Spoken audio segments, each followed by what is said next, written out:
Whenever you're ready.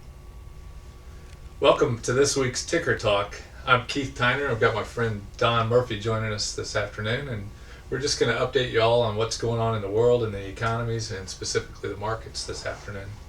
Don, what do you think? The market's dropped quite a bit the last week and a half. Is there reason to panic? Well, I don't think there's ever reason to panic. I think panic is a big cause of negative returns. I think if you look at this thing as closely as daily or weekly like that, it's always going to give you anxiety. It's always going to give you reason to look at other places. Whereas, most of us know that when you look at an equity portfolio or you're looking at stocks, you've got to give it a business cycle. And the business cycle is typically going to be between 6 and 8 years.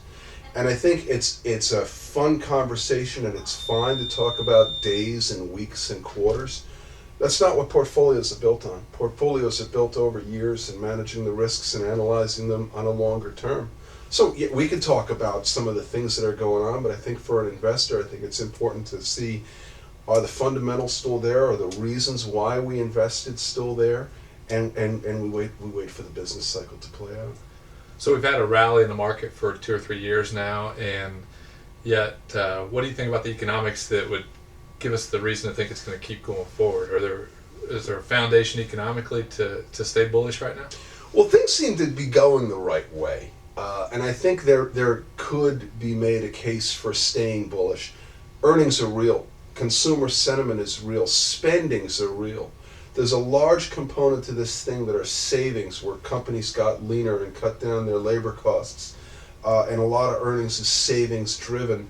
But there are a number of things that we're seeing that kind of make sense to stay bullish. Bull market cycles typically don't go longer than 3 years, and it's rare when they do. And we're right at a 3-year period, so it's definitely an interesting time at least. Yeah. We've noticed not only the markets are strong, we've seen the housing market is strong. Have you seen anything that would give us reason to be optimistic about that going forward as well? Housing is huge, and I agree. Housing is very important to most people. There are very few things that make people feel wealthy than a good housing market.